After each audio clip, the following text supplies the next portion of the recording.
Fala pessoal, tudo bem com vocês? Bora falar do Timão porque tem atacante paraguaio na mira, Alex Santana fora do jogo contra o Grêmio e a escalação para esse jogo decisivo pela Copa do Brasil. Tô vendo um debate aí, reservas, priorizar o Campeonato Brasileiro no fim de semana. Vamos falar sobre isso? Chega mais, eu sou o Chico Garcia, inscreva-se no canal e vamos juntos.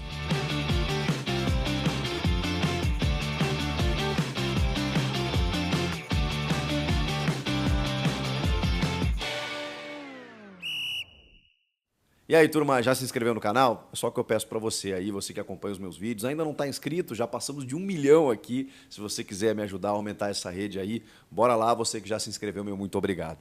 Bora falar do Timão e já de cara vamos falar de mercado da bola, porque eu sei que é o que vocês querem saber. Sim, tem um novo atacante na mira, a informação, até onde eu sei, foi do Ivan Andrade, jornalista, né, do 12 em Campo, tem um canal no YouTube muito bacana aqui, que trabalhava na Corinthians TV até pouco tempo e está fazendo um trabalho bacana no YouTube aqui.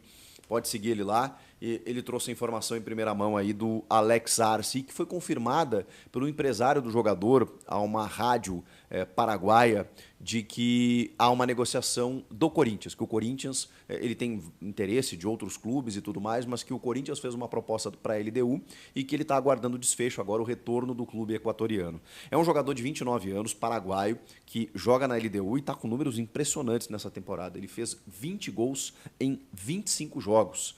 Impressionante. Ele está despontando aí, realmente aparecendo para o futebol mais recentemente, né? Tem gente até que estava falando que ele iniciou a carreira com 27 anos. Não, isso não aconteceu, tá, gente? Ele começou a despontar para o futebol a partir dos 27 anos, mas ele foi revelado pelo Cerro Porteño lá atrás. Tem 10, 11 anos que isso aconteceu. Ele era moleque ainda, 18, 19 anos.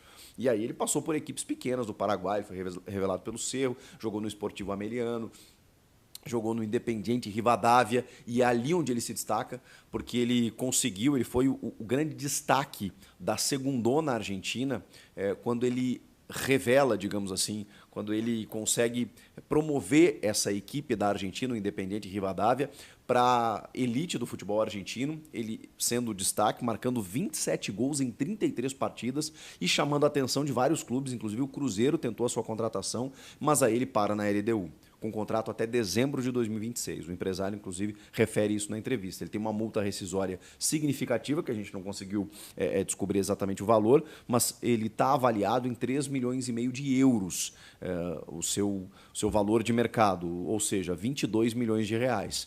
Cerca de 20 milhões de reais, assim. Me estranha um pouco um jogador ter um valor tão considerável assim na casa dos quase 30 anos, né? O Corinthians pagou isso pelo Pedro Raul, né, para tirá-lo do futebol mexicano, mais de 20 milhões de reais. Claro que eu não estou fazendo nenhum tipo de comparação aqui, embora eles tenham o mesmo biotipo e características semelhantes, mas o Alex Arce é visivelmente muito mais goleador, né, pelos números representativos aí nas últimas 2 temporadas. Ele é um jogador destro de 1,87 m, né, também muito alto, bom no cabeceio, mas é cobrador de pênalti, bom finalizador, não é um cara muito móvel, mas ele tem bom posicionamento dentro da área, é aquele cara letal e terminal, centroavante, que está sendo analisado pelo Cifute, né, o Centro de Inteligência, e que tem, obviamente, o Fabinho Soldado no comando de tudo isso. O Corinthians está avaliando no mercado esse jogador, até pela ausência do Yuri Alberto aí pelos próximos dias, talvez um mês, pode ser que ele volte antes e tudo mais, e pela inoperância do Pedro Raul. Então você, mesmo que o Corinthians busque um jogador de lado de campo e o Thales Magno já esteja chegando, né, com um acerto confirmado, aí, com um empréstimo de uma temporada, com opção de compra na casa dos 13 milhões de dólares, a gente já tem essa informação junto ao New York City, jogador de lado que pode ajudar muito, até pela tendência, digamos assim, de saída do Wesley e pelos outros atacantes não estarem performando tanto assim, aí eu falo do Romero, do Pedro Henrique e dos meninos da base que precisam de uma rodagem maior, até o Giovani agora está recebendo mais oportunidades, mas é fato que o Corinthians precisa de mais jogador de lado e o Thales vem para preencher essa lacuna, mas também precisa de um centroavante para fazer uma sombra para o Yuri, ou para ser uma alternativa ao Yuri, coisa que o Pedro Raul não consegue e o Giovani, como eu disse, agora está começando a receber oportunidades. Bom, já passei todas as informações aqui para vocês, né? Ele sobe o Independiente Rivadavia depois de 30 anos, cara, ele consegue essa façanha e por isso chama a atenção do mercado sul-americano. Alex Arce, paraguaio, 29 anos, que joga na LDU. Há uma negociação, isso confirmado pelo próprio empresário do jogador. Vamos falar desse jogo contra o Grêmio. E aí eu tô vendo uma discussão aí na rede social de se o Corinthians deveria priorizar o Campeonato Brasileiro e abandonar as Copas. O Emiliano e o Ramon Dias foram questionados sobre isso na entrevista coletiva. É óbvio. Eu acho até uma pergunta interessante, porque quando você está ouvindo a pergunta, você não acha ela tão interessante. Você pensa assim, caramba, por que o Corinthians, como é que um treinador vai dizer, não, realmente a gente vai colocar uma equipe para perder o jogo contra o Grêmio? Isso é impensável. Mas essa pergunta ela é interessante porque ela gera uma resposta. Não sei se eu estou me fazendo entender, mas é para dizer o seguinte: às vezes é uma pergunta óbvia, mas precisa ser feita para ouvir da boca do interlocutor, né, do treinador, no caso aí, para a gente entender o que ele pensa. E aí, cara, era muito claro e cristalino que ele falaria o que ele falou, o Emiliano Dias, por exemplo, que tomou a frente nessa resposta. E disse o seguinte: olha, nosso foco é o brasileiro. A gente veio aqui pelo brasileiro. Nós estamos preocupados com o brasileiro. Mas time grande, você não pode abandonar as competições, você tem que disputar tudo, a morir, né? Como dizem os argentinos, não tem como. Então, cara, não há a menor hipótese do Corinthians entrar frouxo, ou com a guarda baixa, ou pensando nesse jogo contra o Grêmio como um amistoso. Pode ser, evidentemente, que se a eliminação acontecer, os caras vão pensar, beleza, agora vamos focar no brasileiro. Eu sei que tem um intervalo curto entre o jogo contra o Grêmio na quarta e contra o Bragantino no sábado, que é um jogo fundamental, também na Neoquímica Arena, onde o Corinthians precisa vencer, e o Bragantino é um time chato, indigesto, que já foi pedra no sapato, tem sido, né, no caminho do Corinthians há algum tempo, e precisa ganhar. E aí você fica pensando no desgaste, né? Poxa, se eu botar todo mundo, cara, não tem como ser um jogo tranquilo, né? Se você disputar uma classificação para uma vaga de quartas de final contra um Grêmio que está motivado, que vai jogar como mandante, mesmo não sendo em casa, que preservou os caras no final de semana, então o desgaste vai existir. E aí você pensa, puta, eu não posso estourar os caras porque eu tenho que pensar no sábado. Eu entendo tudo isso, mas, cara, não existe. Assim, eu não entenderia, tá?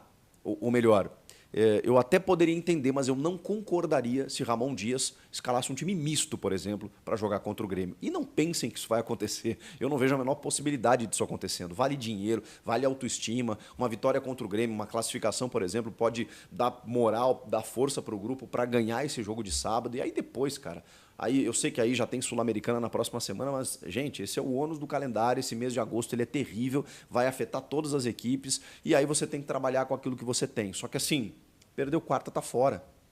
Perdeu quarta, tá fora. No sábado, eu sei que a situação do brasileiro está complicada, mas vamos lá. Mesmo que a gente entenda como uma situação preocupante, ainda tem tempo de recuperar. Então, assim, o grande problema é que o Ramon ele não vai ter todo mundo que ele gostaria, já de cara. Então a gente já começa a contar com alguns problemas. E aí, talvez ele precise colocar um time um pouco descaracterizado em relação ao que ele pensa como ideal, mas por conta da necessidade. Não vejo como opção, do tipo, não, vou priorizar o jogo contra o Bragantino. Isso eu realmente não vejo acontecendo. Ele já não tem o Ranieri. O Ranieri foi expulso no jogo de ida por aquela entrada no Vila Sante, cartão vermelho direto, ele cumpre a suspensão automática nesse jogo de volta. E o Alex Santana sentiu uma lesão no jogo contra o Juventude nesse domingo e o clube informou nessa segunda-feira que ele sofreu um edema na parte posterior da coxa, vai passar por uma ressonância para confirmar ainda mais a gravidade nessa terça-feira, mas ele já iniciou a fisioterapia e, evidentemente, por ser uma lesão muscular não tão branda, ele está fora do confronto contra o Grêmio. Não sabemos se para o jogo contra o Bragantino. Aí vai depender da gravidade da lesão, que vai ser confirmada ainda nessa terça-feira. Agora, esse é um desfalque. Porque o Ranieri até vem deixando a desejar em alguns pontos de cobertura, no que ele vinha demonstrando, pelo menos sob o comando do Antônio Oliveira. O Alex Santana simplesmente chegou e comandou o meio de campo, dominou o meio, o setor e virou um titular absoluto. Ele, sim, será um grande desfalque. E aí a gente precisa tentar entender de que forma ele vai configurar esse meio-campo, porque os dois primeiros volantes dele estão fora. E aí eu tenho duas possibilidades aqui para vocês. O Yuri Alberto também está fora, tá? Segue fora. E o Romero estava suspenso no final de semana, volta ou voltaria normalmente para o time. Então tem uma questão aí. Será que ele vai com Wesley e Giovani de novo ou ele vai com o Romero dessa vez? Eu acho que o Romero vai para o jogo pela experiência, pela casca, pela rodagem, para poder dar um pouco de mais robustez a um time que vai disputar uma vaga, um confronto eliminatório. Gente, aqui, vamos ver se vocês conseguem visualizar, eu fiz um modelo tático aqui do que o Ramon tem utilizado nos jogos. O Hugo no gol, aí aqui tem uma dúvida para mim, eu não sei se ele mantém o Fagner. Eu manteria o Fagner, mas pode ser que o Fagner, que apresentou um pouco de desgaste nesse jogo contra o Juventude, eu não sei se é o titular dele, também pela questão física ou não, porque o Mateuzinho estava jogando mais jogos, ou se é o Mateuzinho por aqui, o Hugo na lateral esquerda, e aí aqui a dupla de zaga do Ramon, não a minha, André Ramalho e Félix Torres. Essa é a dupla de zaga do Ramon Dias. Eu jogaria com Kaká, ele tem jogado com Félix Torres.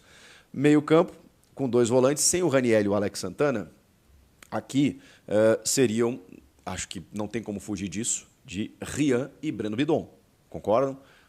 Alinhados, né? Os dois conseguem fazer a primeira função e também sair para o jogo. Os dois fazem isso muito bem, especialmente o Breno Bidon, que participa da construção, e o Rian um pouco mais mordedor. Mas aqui seriam os dois moleques abrindo o meio-campo, eu não consigo pensar de outra maneira. Bom, tem o Charles, né? Que também é uma alternativa, mas será que ele começaria já como titular? Bom, fica aí essa pulguinha atrás da orelha. Eu jogaria com Breno Bidon e Rian, tá? Não com o Charles. Aí aqui os dois meias, digamos assim, né? O Coronado mais à direita, Rodrigo Garro, com os dois atacantes, Romero e Giovani.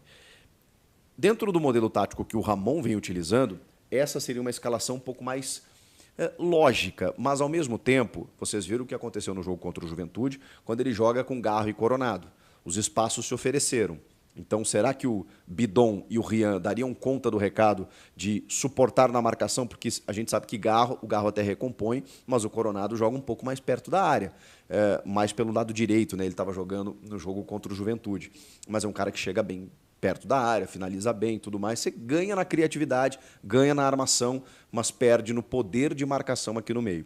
E aí, por isso que eu tenho outra possibilidade aqui, que pode ser uma tendência, inclusive, para o jogo contra o Grêmio, que aí é o seguinte, baixa aqui para terceiro zagueiro o Kaká, e aí você joga numa linha de 3, até porque o Grêmio tem uma tendência grande de jogar em linha de 3. E aí, da mesma maneira que o Renato espelhou o sistema do Ramon pela primeira vez, quando os dois jogaram, se enfrentaram, e aí o Renato colocou 3 zagueiros para espelhar o sistema que o Ramon vinha utilizando, agora talvez o Ramon faça isso, porque sabe que o Renato vai utilizar 3 zagueiros e fala, não, peraí, eu também vou dar uma segurada por aqui, até pelos desfalques que ele tem, e aí colocaria, aí sim, André, Félix e Kaká.